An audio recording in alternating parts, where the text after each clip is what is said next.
Por Trás do Jaleco, nossa nova série que vai trazer para vocês as principais emergências clínicas e traumáticas no nosso ambiente, no nosso habitat, onde a gente vai discutir e trazer o manejo clínico com experts para a tomada de decisões assertivas, trazendo toda essa assistência de enfermagem, da medicina, da equipe, técnicos e profissionais que atuam por trás do jaleco. Então, eu sou Juliana Freitas, enfermeira emergencista. Atualmente sou enfermeira assistencial do Instituto Dr. José Frota e CEO do Centro de Ensino e Simulação em Saúde, JF. E o que a gente vai trazer para vocês hoje é uma temática de extrema importância relacionada ao trauma, com ênfase no traumatismo crânioencefálico. Estou aqui com o... Sou Matheus Muniz, médico emergencista, formado também pelo Instituto Dr. José Frota. Trabalho nos principais hospitais públicos da cidade.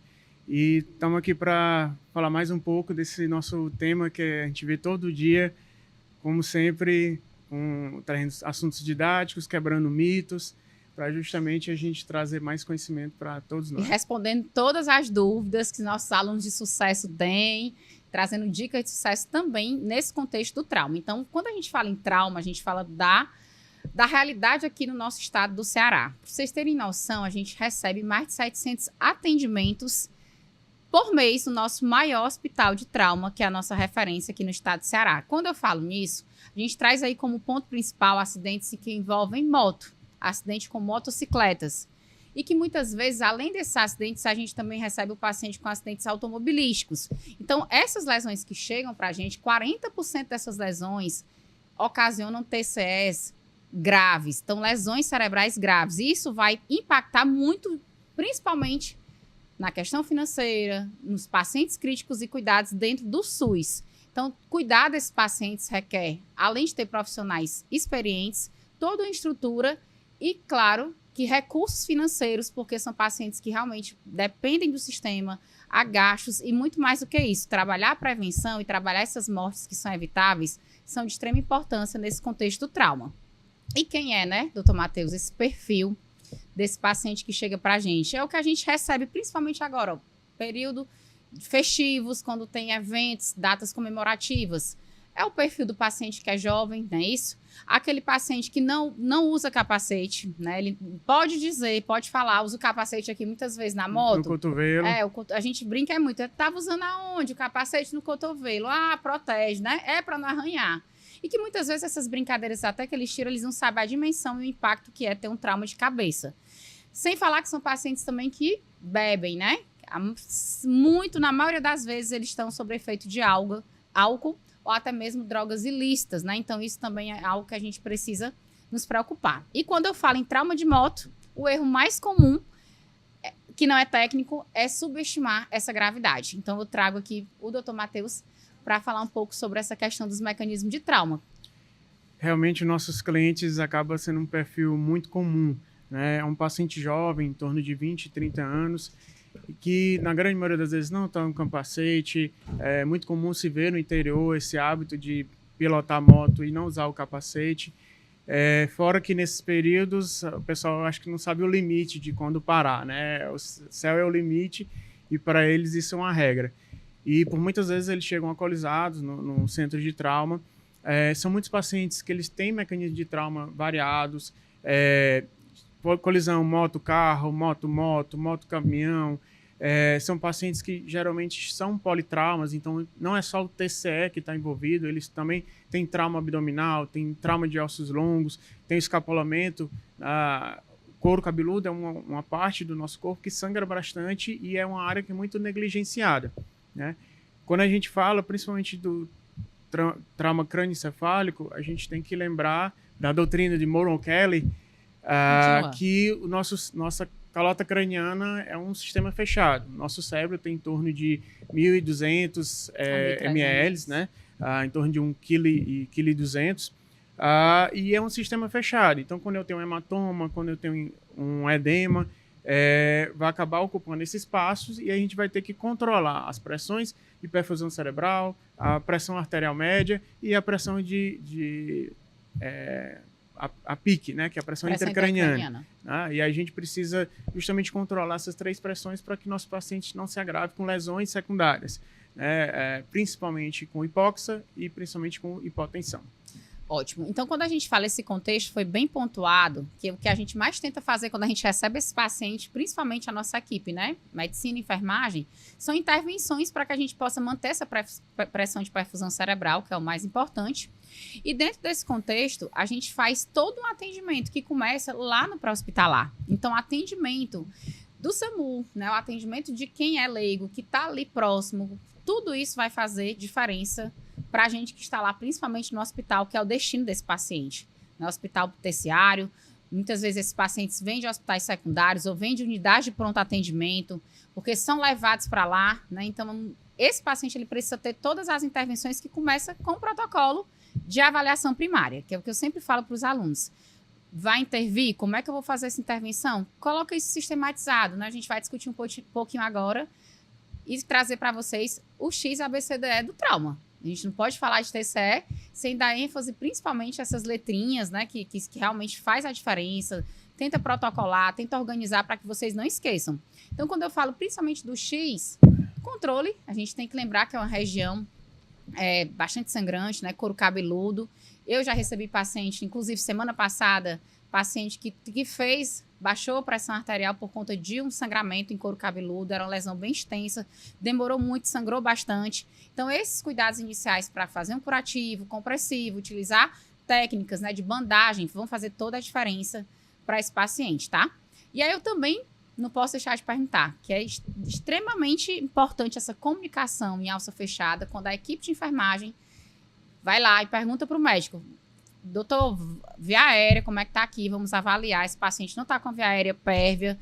Vai indicar intubação? Aí eu passo para ti, para você dizer aí quais as indicações, né, desse paciente. Bom, Juliana, esse perfil de paciente a gente tem que seguir bem à risca o ABCDE. Né? Não é à toa que tem essa sequência. A gente vai fazer com que o que mata mais rápido, né? Então, A é a nossa prioridade. Hipóxia, né? A gente sabe que é uma das causas principais do TCE. Exatamente, lesões secundárias, né? A gente tem que evitar isso.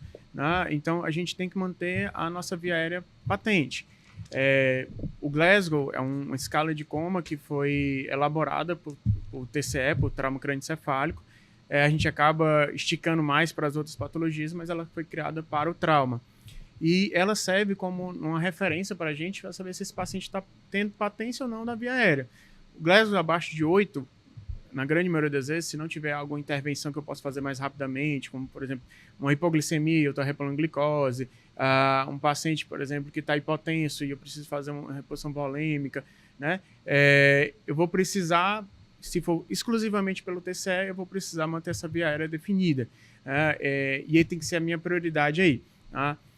Outra coisa que a gente tem que ter importância no A também é que grande parte dos traumas, eles são de alta energia, né? E quando eu falo de trauma de alta energia, eu posso estar relacionado com um trauma raquimedular, um trauma cervical, né? Então, o TCE, em torno de 15 a 20%, os traumas crânioencefálicos, eles estão associados com os traumas cervicais. CRM.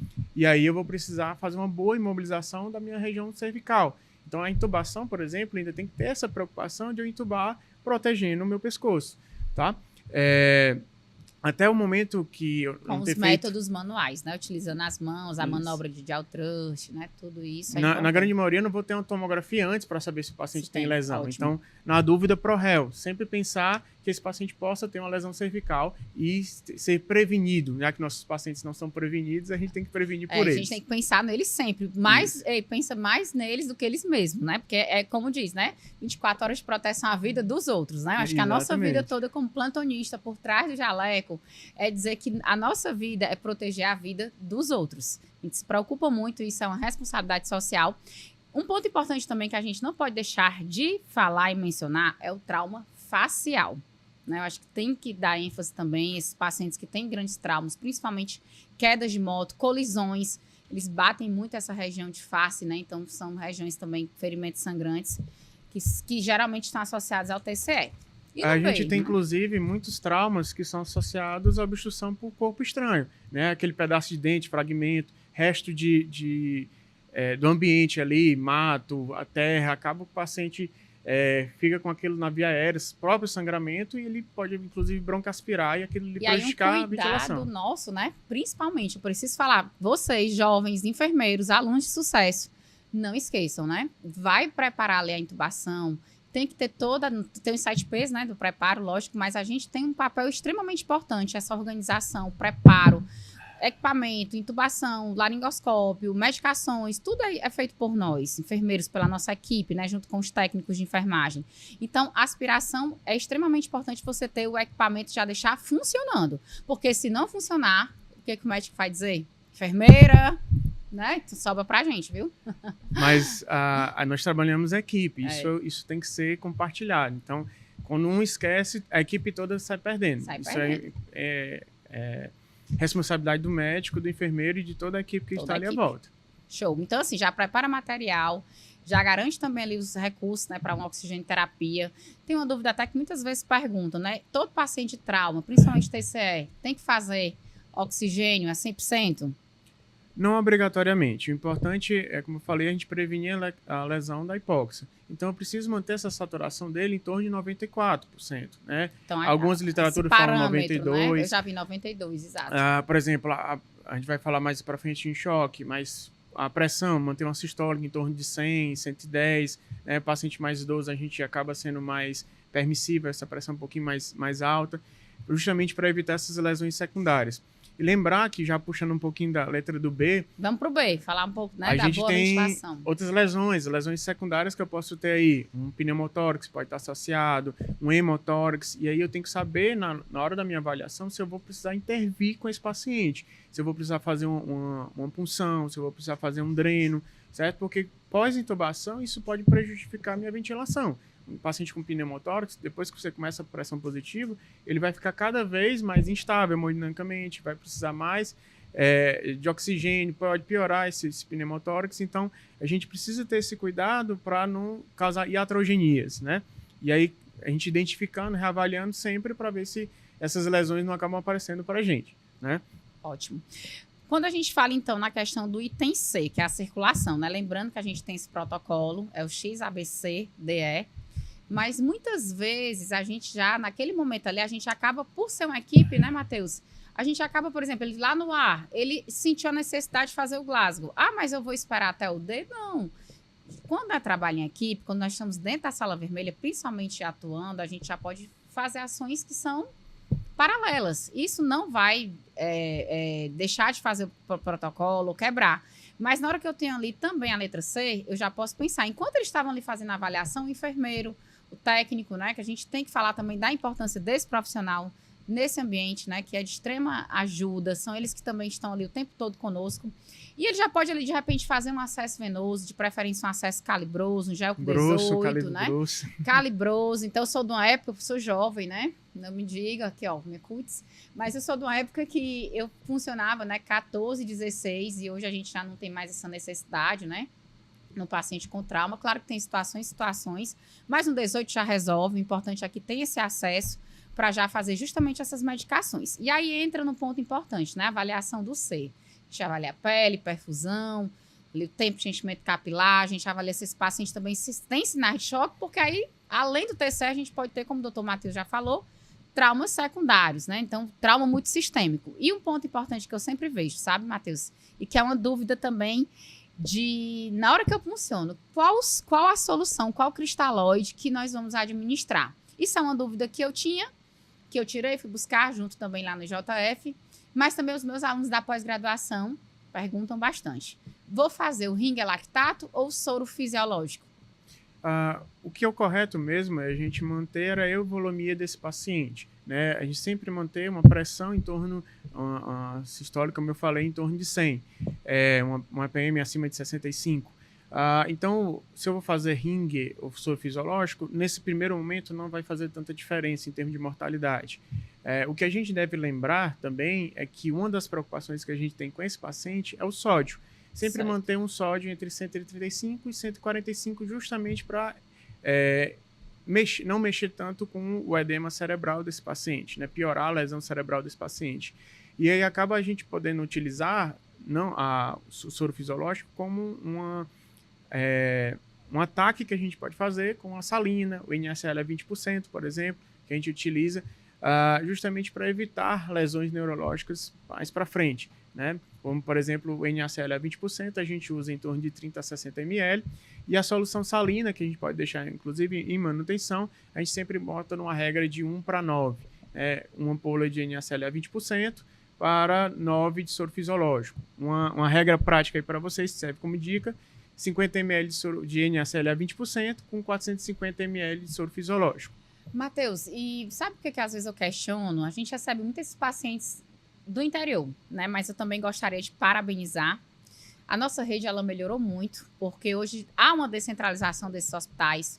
Mais uma vez eu vou falar, eu sou da época que a gente recebia muito esses pacientes, só tinha o IJF e era lotado. E hoje nós já temos vários hospitais aí, né, centrais, nas regiões aí do Ceará, e cada vez mais se ampliando. E uma dúvida que eu tenho muito quando eu estou também levando esses conhecimentos pelos municípios interioranos. Eu posso fazer essa solução salina sem essa TC? Como é que fica isso, né? Porque muitas vezes você, clinicamente, o TCE você consegue ele, identificar pela clínica, pelo mecanismo de trauma, pela cinemática do trauma que aquele paciente ele tem um TCE. Isso é possível? A gente pode fazer? Como é que você vê isso hoje nas principais evidências relacionadas também a isso? Então, você deve fazer antes da TC, principalmente nos pacientes que tenham sinais de hipertensão intracraniana. Sempre avaliar a pupila, sempre avaliar o sensório do paciente. Pacientes com Glasgow abaixo de 13, ou seja, a partir de um TCE moderado, provavelmente eles têm sinais de hipertensão intracraniana. Ah, mas eu posso ter uma lesão direta, pode ser que ele esteja alcoolizado. Não há dúvida, ProRel. Então, como eu não tenho a imagem da tomografia, eu tenho que partir do princípio que ele está com sinais de hipertensão intracraniana. Então, eu devo fazer, sim, a minha salina, fazer o NaCl a 20%, fazer a salina, que é o soro fisiológico, a 3%. Então, sempre se preocupar em evitar lesões secundárias. Então, se esse paciente pode ter um custo-benefício disso aí, tem sim. Tá? Então, eu não vou esperar ele herniar na minha frente, ter uma herniação, para eu pensar em fazer a salina, o salgadão, certo? É importante também a gente observar a evolução desse paciente, né? Então, se eu fiz a salina, eu espero, por exemplo, que essa pupila feche, né? Ou que esse sensório melhore, né? Então, esperar, ficar reavaliando esse paciente, agora puxando já para o D, né? Ficar fazendo seriado esse exame neurológico do paciente, reavaliando pupila, reavaliando se ele não tem evoluindo com algum déficit focal, né? E, assim que possível, realizar a tomografia. Os reflexos também a gente reflexo avalia, de tronco, né? Reflexo de tronco, tosse, né? Quando a gente vai aspirar o paciente, a gente já comunica o médico, o paciente aqui não está tendo reflexo, não tem drive, porque também muitos desses pacientes, não muitos, mas em grandes pacientes que têm gravidade, eles acabam evoluindo também para a morte encefálica. E quem faz todo esse reconhecimento somos nós que estamos ali nesse atendimento inicial, né? Com Até certeza. fazer a tomada de decisão, abrir protocolo, então isso é muito importante. Em relação também aqui ao item E, a gente tem a questão da exposição. Só voltando aqui, eu acho que é importante você falar sobre o FAST no trauma, sabe? É Sim, de com extrema certeza. importância lá no C fazer essa avaliação, coloca pra gente também como a gente faz na nossa sala vermelha, né? Como um bom emergencista, eu gosto de usar todas as ferramentas à minha disposição. E eu não poderia deixar de falar do POCUS aqui, certo? O ultrassom FAST é um protocolo que a gente utiliza para o trauma.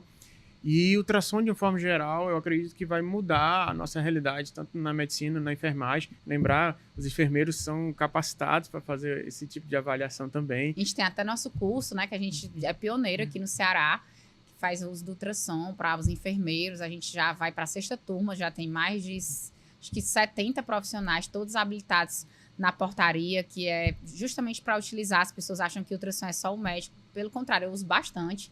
E a gente sempre troca uma ideia, né? Na hora de ver uma avaliação, fazer cateterismo vesical, tá com a dúvida de uma sonda, avaliação também de sangramentos. A gente pode sim fazer isso. Tudo por trás do jaleco, de extrema importância, essa relação e essa atuação conjunta de nós profissionais. E essa troca de ideias, né? A gente sempre a avaliação com ultrassom é algo que a gente vai fazer seriado. Então, o que eu estou fazendo agora com ultrassom, eu posso ter achado nenhum. Mas daqui a 10, 15 minutos, esse paciente pode evoluir com estabilidade hemodinâmica e eu ter um novo achado. E o ultrassom vai me dizer isso. Tá? E é o que acontece, né? Às vezes eu recebo um paciente lá, os médicos estão avaliando, de repente eu começo a perceber que aquele paciente está com o abdômen mais tenso, Olha, esse olhar é muito importante. Nós temos que ter esse olhar atento, porque essas alterações, elas mudam. O paciente pode rebaixar o nível de consciência, o paciente pode, de repente, a gente hidratar o paciente, fazer uma expansão volêmica, conforme a prescrição do médico, e de repente você olhar, o paciente não tem débito urinário, poxa, eu fiz 1.000 ml de Ringer, o paciente não está tendo diurese, então... Por onde é que está indo Por onde é que está indo, né? Tem que investigar. Volume. Então, esses olhares atentos, né, de principalmente verificar a glicemia capilar, esses parâmetros vai muito da nossa equipe, né? Principalmente ali do profissional que está... Já que você tocou no assunto da glicemia capilar, é outro parâmetro que a gente precisa ter muito importante. O nosso cérebro é o órgão que mais se alimenta de açúcar, né? Então, a gente precisa manter essa glicemia no alvo. Nem ter hipoglicemia, nem hiperglicemia. As duas são danosas para o organismo. Então, varia um pouco de literatura para literatura, mas a faixa geralmente 80 a 180, tem algumas literaturas que falam de 50 a 150, mas sempre manter uma faixa de euglicemia. Então, são preocupações que a gente tem que a gente vai ficando reavaliando esse paciente. Né? O trauma é reavaliar, reavaliar e reavaliar. A gente falou muito dessas intervenções, né? E aí, uma pergunta também que não posso deixar de comentar, né? Que a gente faz muito também, que é a administração do ácido transnexâmico no TCE. Então, a gente sabe que ali é uma medicação que a gente vai usar bastante, né, para controlar esses sangramentos. E tem até um estudo, né, o CRASH-3, que traz essa indicação. Coloca um pouco também para a gente desse estudo. É um estudo relativamente recente, tá? Inclusive está sofrendo atualizações. E aí fica já uma dica para vocês, né? Quando vocês esquecerem o CRASH, né, de batida, você lembra do inglês? No caso, é o CRASH-3, né? É o TCE. São 3 letrinhas para você lembrar que o CRASH-3 é para o TCE. Quem merece, quem está incluído nesse protocolo é justamente o TCE moderado. Aqueles que ficam entre 8 e 13, tá? Viu-se que quando a gente faz 1 grama de transamin dentro das primeiras 3 horas do trauma, a gente tem uma menor mortalidade, menor chance de ressangramento e a gente mantém essa manutenção pelas próximas 8 horas. 1 grama até as 3 primeiras horas e 1 grama nas próximas 8 horas. Existe, inclusive, um novo estudo que está querendo ampliar para 2 gramas. Tá? Pronto. Só colocando aqui para os meus jovens, né, eu preciso falar um pouco. Quando a gente fala 1 grama, gente, a importância de você, enfermeira, acadêmico de enfermagem, saber a apresentação desses fármacos, porque ele vai prescrever assim. O Matheus vai dizer, faz aí 1 grama, Juliana. Pronto. Eu tenho que entender, né? Que a medicação, ela tem uma apresentação. Então, a apresentação do ácido tranexâmico é 50 miligramas por ml e ele tem 5 ml. Então, cada ampolinha dessa tem 250. Quando ele pede esse 1 grama, a gente vai fazer 4 ampolas. Então, você vai fazer ali para correr em 10 minutos. Quando ele pede mais 1 grama em manutenção, você vai colocar no sorinho. Geralmente, a gente coloca em 100, né? Que vocês pedem. Ou 250. Ou 250 e coloca para correr em bomba de fusão contínua. Que é para a gente controlar ali aquela vazão ml hora. Então, não esquecer. Você tem que entender também todos esses fármacos, esses medicamentos, saber as apresentações para, na hora, administrar corretamente, garantindo aí a segurança do teu paciente. Agora, vamos para parte de exposição, né? Agora a letra E é uma etapa que eu acho que é muito subestimada. A gente vê que, primeiro, ou tiram a roupa total do paciente, deixa o paciente exposto. Já chegam com hipotermia. Exatamente. Ou então vem no ar-condicionado. Faz a hipotermia terapêutica. Se bem que aqui no Ceará tá difícil, né? Fazer hipotermia recente, porque tá tão quente que eu acho que no ar-condicionado das ambulâncias... Não, mas tá fazendo friozinho agora, chovendo, tá fazendo 21 graus na chuva. Então pronto. Então, assim, a hipotermia é muito importante, né? Só lembrar... prevenção, né? Prevenção da hipotermia. E a gente lembra da famosa tríade letal do trauma, né? Que é a questão da hipotermia, da acidose, né? Metabólica, da questão também do distúrbio da coagulação. Distúrbio de coagulação e também do cálcio, né? Importante. Que agora é losango da morte. Né? Losango da morte. Então, lembrar também, isso caiu de bastante concurso, viu, na nossa área, dos fatores que também podem desencadear essa morte no TCE. Então, indo mais à frente, quando a gente termina isso, aí já tem lá, viu? Bora, Matheus, cadê os pedidos dos exames? Aí já vai o enfermeiro preparar esse paciente para um transporte seguro, acionar o auxiliar de transporte. A gente precisa, no nosso hospital terciário, a gente tem toda essa estrutura e esse paciente ele vai descer para fazer a realização desses exames que vão ser extremamente importantes para tomar decisões ou chamar ali o expert para decidir conduta, neurocirurgia, que é isso que a gente faz bastante. Então, o paciente desceu, voltou até se definir, né? Se é uma neurocirurgia, se é um tratamento conservador, nós temos que atingir os parâmetros, né? Que eu gosto muito de falar, que são nosso alvo, que é a abordagem desse paciente. A gente tem que atingir. Então, vamos só revisar aqui um pouquinho, né? Para não esquecer. Vamos lá. Primeira coisa que a gente tem que fazer, medidas simples que a gente deve fazer é elevar a cabeceira. Deixar a cabeceira entre 30 e 45 Descartou graus. lesões de TRM, né? Trauma Deixar o colar radicular. cervical ali, você vai descer para tomografar, né? Medidas, manter a hemodinâmica desse paciente, a sistólica em torno de 90 a 100, tá? Evitar hipóxia, algumas literaturas falam nada de saturação abaixo de 90, alguns falam abaixo de 94. Manter esse sódio entre 135 e 145. Outro detalhe que inclusive mudou relativamente recente é o PCO2, né? Se falava muito em hiperventilação nesses pacientes de trauma, só que agora se viu que na verdade isso tinha um desfecho pior. Quando eu faço hiperventilação, eu faço vasoconstrição cerebral, consequentemente aumenta a isquemia. O que agora a gente pode fazer é manter um PCO2 entre 35 e 45. Outro detalhe que a gente já comentou foi a glicemia, uma média de 80 a 180. Hemoglobina também manter, né? Uma hemoglobina acima de 8. Lembrar que o que leva tudo isso para o cérebro é o sangue. Então, se ele não tiver sangue, não vai ter nada como chegar lá, não vai ter o transporte para chegar lá, certo? Evitar crise convulsiva, né? Quando eu tenho crise convulsiva, eu tenho um choque elétrico no cérebro. Então, esse cérebro não vai funcionar direito. Vai consumir mais energia, vai isquemiar mais e vai... Então, lembrar de usar, por exemplo, a fenitoína, né? A dentalização desses pacientes, principalmente se eles estiverem rebaixados, tiverem lesões graves, certo? Pacientes que tiveram história de crise convulsiva, é interessante eu dentalizar esses pacientes. Só uma dica de sucesso, né, para vocês, mais uma vez. Vai administrar fenitoína, certo, gente? O idental. Lembrar que ele tem que ser feito no soro fisiológico, tá? A estabilidade dele é melhor no soro fisiológico. Então, você vai fazer nessa diluição no fisiológico, tá? Não esquecer, porque quem prepara somos nós, o médico vai fazer a prescrição e a gente vai fazer a administração desse medicamento, tá? Então, lembrar também da apresentação, já disse isso é importante. A temperatura, né, também, de 36 a 38 graus. Antigamente se falava em hipotermia, né? Que você congelava o cérebro, consequentemente evitava danos secundários. Hoje não se fala mais isso. Na verdade, a gente tem que ter um controle da temperatura. Manter ali na casa dos 36 graus, tá? 33 a 36 graus, para justamente evitar esse tipo de dano, tá? A febre também, o aquecimento do cérebro causa lesão. Então, ter cuidado com isso. Tá? Então, pronto. Então, a gente já fez aí uma revisão, lembrando que esses parâmetros clínicos, viu? Concurso cai bastante, tanto na sua área como na minha. As provas de residência sempre vão cobrar, então já faz aí o print do sucesso, né? Quando vocês estiverem também vendo tudo isso. As principais lesões também mais comuns, a gente já discutiu um pouco, né? Em relação às lesões torácicas, fraturas de costela, pacientes que têm pneumotóracos, isso é importante falar. Também quando tem esses traumas multissistêmicos, lesões também abdominais, baço, fígado, né? Tudo isso a gente tem que fazer e faz parte dessa avaliação, que é por isso que a gente tem a avaliação primária e tem a secundária e tem os exames. O exame, ele acaba sendo ali, né, o raio-x depois pra gente, para tentar fechar e descobrir, ou então tomar decisões que são mais assertivas. Inclusive, agora que a gente vai passar para os exames, Exato. Um dos exames importantes no acidente com moto, né, que é o cargo-chefe lá do JF, né, por exemplo, que a gente tem lá no Hospital de Trauma, é justamente o TCE. Então, o exame mais utilizado nosso é a tomografia de crânio, justamente para a gente ver a lesão, e a gente trouxe alguns exemplos aqui, né? Pedir aí a produção para já começar a lançar as imagens das tomografias, né?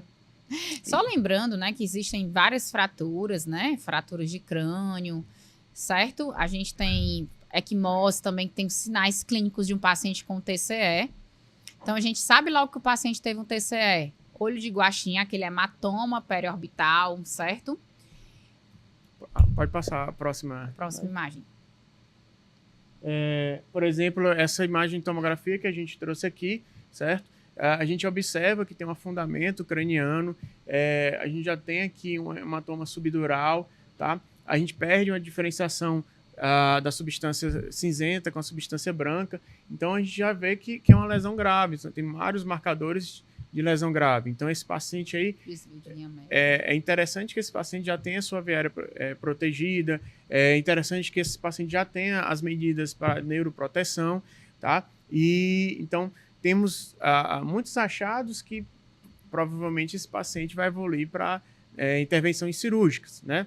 A próxima imagem que a gente vai ter, a gente já vê, por exemplo, um hematoma epidural, Inclusive, um aspecto mais crônico, né? esse paciente aí, ele tinha caído sobre efeito alcoólico. Fui eu que recebi, eu lembro que eu fiz as fotos e ele já tinha passado mais de uma semana em casa e voltou. Acho que eram uns 7 dias sangrando, aí rebaixou, aquela velha história, né? Dor de cabeça, rebaixou, convulsionou. E aí E foi aí bater lá no voltou, e hospital. quando a gente viu que foi colher toda a história, era uma queda por conta de alcoolismo, queda da própria altura, que a gente também não pode deixar de falar. Né? A gente sabe que lá no JF, principalmente, uma das consequências, aliás, o que mais chega pra gente, além desses acidentes de moto, são quedas da própria altura. E por que eu tô falando, a gente tá falando de JF, nós somos de lá, mas é uma realidade do estado do Ceará, acho que do Brasil todo, Sim. né? Então não é só o JF, a gente fala de lá porque é a nossa casa, né? E assim, é interessante falar que é o perfil desse paciente. Não é todo mundo que tolera esse tipo de sangramento na cabeça e continua a vida como se nada tivesse acontecido, né? É um paciente que é um perfil de etilista crônico, é um idoso. Por quê? Porque o cérebro mais atrofiado tem espaço para o sangue crescer. Mais uma vez, falando lá da doutrina, a gente tem uma caixa fechada. Se eu tenho um cérebro pequeno, atrofiado, ele vai ter o espaço e não vai ter tantas repercussões clínicas. Inclusive, é um dos grandes cuidados. As pessoas pensam que o paciente acordado, tá falando, tá conversando, ele não tem lesão cerebral. E muito pelo contrário, a gente está mostrando um exemplo aqui. Tá? Isso, chegou. Próxima imagem. Aqui já é uma lesão bem mais grave, né? A gente não vê afundamento, a gente não vê fratura de calota craniana, mas praticamente os ventrículos estão inundados por sangue, né? Então, infelizmente, isso é uma tomografia de um paciente que provavelmente vai evoluir para a morte encefálica. Então, a gente tem que ter noção também de prognóstico desses pacientes, né? Os sulcos estão todos tomados por sangue, né? A gente praticamente vê tudo comprometido com sangue, tá? E aí, às vezes também a gente subestima, por exemplo, a HSA. E nesses pacientes, vai inundar tanto que vai levar à herniação e eles, consequentemente, vão levar à morte encefálica. Você fala um ponto importante, que é o que acontece. A gente recebe isso de quase todo plantão. E agora no carnaval que a gente vai receber mesmo. Eu vou falar mais uma vez, paciente acordado, né? Não significa que ele não tem lesão. Sim. Então, assim, eu cansei de receber também paciente. Muitas vezes o paciente está lá no corredor, vai para o clínico, ou então está lá em outro atendimento, serviço, e o paciente de repente afunda. O que é se afundar, né? É rebaixar, é saber que tem uma lesão, que até que a gente descubra, faça tudo que precisa ser feito, a gente vai tratar esse paciente como foi dito, né? Com TCE e com sinais, tratar todo o protocolo, fazer as medicações corretas para tentar minimizar esses efeitos, principalmente secundários, né, de lesão ao paciente com TCE. Inclusive, existe um achado clínico, que é o intervalo lúcido, né, que as pessoas têm o trauma, demora um tempo para acontecer o rebaixamento sensório, ou eles têm um rebaixamento inicial, depois recuperam, e depois afundam outra vez, tá? Isso é muito comum no hematoma epidural, e muito comum no paciente idoso, portador de alguma doença que necessite uso de anticoagulante, porque justamente o sangue que vai começar a expandir e aí ele rebaixa outra vez. E aí chega praticamente gaspiando para a gente na sala vermelha, na sala de emergência. Tá? Bem crítico. Uma pergunta que sempre chegam para a gente, né, nas aulas, é quando é que a gente interna, né, esse paciente? Quando é que a gente decide lá por trás aqui dessa tomada de decisão, internar esse paciente? Eu costumo brincar, dizer que o paciente 8 e 80 são muito fáceis de a gente lidar, né? Os pacientes extremos, a gente não vai ter dúvida nenhuma de ou mandar para casa ou mandar para dentro do hospital, internar, entubar. O que parece mais dificuldade para mim são os pacientes que estão naquele limbo. Nem está muito grave e nem muito estável, né? E eu acho que esses são os pacientes que a gente vai ter mais dificuldade de saber a hora de internar. Então, esses pacientes com tomografias alteradas, com desvio de linha média, com Perfeito. hematomas mais de 30 ml de volume, eu acredito que ninguém vai ter dúvidas de que vai precisar internar. Porém, às vezes, né, Matheus, o que confunde muito é o paciente estar alcoolizado ainda naquele momento, que ele não está entubado, mas que a gente tem que esperar ali um pouco, deixar em observação para a gente saber também se aquele rebaixamento do nível de consciência, o que é, né? Por isso que a tomografia faz toda a diferença. sim, total. Quanto mais precoce você faz, mais você consegue decidir essa internação e descartar que pode ser o efeito do alcoolismo, né? Uma intoxicação Mas assim, o alcoólica. paciente que tiver uso de qualquer substância, isso pode alterar meu sensório. Então, o sensório alterado é uma das indicações de internação. Né? Eu ter distúrbio de coagulação, você pedir um hemograma, um coagulograma desse paciente, se ele tiver plaqueta baixa, se tiver um NR muito alargado, eu não vou ter dúvida também de interná-lo, ele pode ter um novo sangramento. Pacientes com vômitos recorrentes, pacientes que estão oscilando o sensório, paciente com algum déficit focal, são pacientes idosos, principalmente acima de 65 anos, tá? Inclusive, todos esses critérios que eu falei, eles são indicações de tomografia naquele paciente que tem um TCE leve, né, que seria entre 15 e 13, né, de Glasgow, da pontuação de Glasgow. Então, sempre pedir a tomografia nesse perfil de paciente. Paciente idoso, acima de 65 anos, paciente com coagulopatia, paciente com déficit, convulsão, né? Com alteração no sensório, né? Então, são pacientes que vão ganhar a tomografia. E também, que vai indicar tanto a tomografia como também vai indicar a internação, são pacientes de alto impacto, né? De alta energia, não cinetismo muito grande. Que são quem? Pacientes que foram ejetados do veículo, pacientes que têm a deformidade. Quedas de grandes alturas. Isso, quedas de grande altura, principalmente. Aí diverge um pouco da literatura, mas geralmente 2 metros é o que a gente toma como corte. Deformidade do veículo, pacientes que tiveram ejetados, perfuração por arma de fogo, ferimentos penetrantes, e pacientes também que tiveram morte na cena junto com esses pacientes. Então, por exemplo, tem um acidente de moto, tem 2 ocupantes e um desses ocupantes faleceu. Então, você já viu que a cinemática ali foi de alto impactante. Exatamente. E a indicação de neurocirurgia, a gente tem geralmente os experts, né, que trazem isso. A gente pode só pincelar um pouco, é mais também uma conduta médica, tá? Tu pode falar um pouquinho rapidamente? A gente primeiro vai ter que tentar dividir quais são as lesões que eu tenho, se eu tenho um epidural ou um subdural. Geralmente, quando eu tenho desvio de linha média acima de 5 milímetros ou um volume acima de 30 ml, são indicativos de neurocirurgia, tá? Pacientes que têm redução do Glasgow com esse tipo de hematoma, né? Então, por exemplo, ele chega com o Glasgow 13 e vai para o Glasgow de 11, é interessante que a gente tenha essa avaliação da neurocirurgia. E pacientes que tenham a ocupação das cisternas, né? Quando o sangue começa a ocupar onde era para ter líquido, não vai ter o escoamento do líquido, eu vou ter aumento da pressão intracraniana e isso pode levar à herniação. Por isso que é necessário a intervenção da neurocirurgia. Então, mais do que isso, né? Nosso protocolo aqui é salvar vidas, é trazer essas realidades. Nosso podcast, ele vem para isso. Trazendo um pouco dos nossos cuidados, de como é atuar dentro dessa sala vermelha e muito mais do que isso, a responsabilidade que a gente assume quando a gente veste esse jaleco. Como responsabilidade, mais uma vez eu vou dizer, saberes que salvam vidas.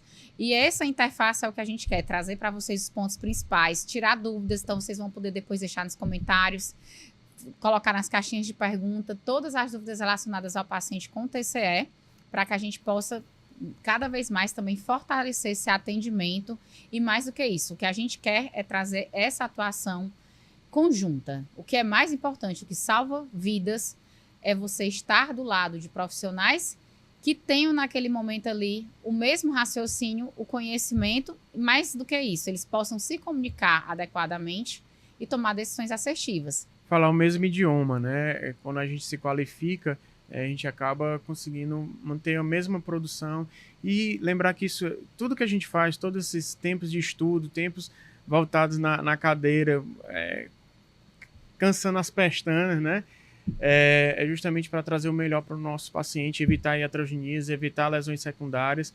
Então, quanto mais estudo, mais benefício para aquele que mais importa, que são os nossos pacientes.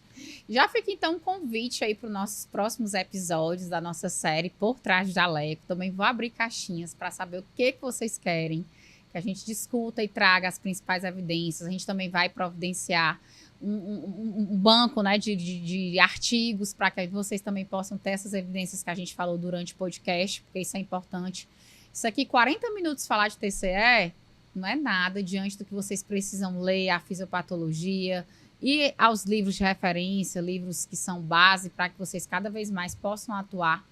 E mais do que isso, assumir o jaleco, né? Estar com esse jaleco, levando aí essa proteção e segurança para todos os nossos pacientes que tanto precisam dessas tomadas de decisões.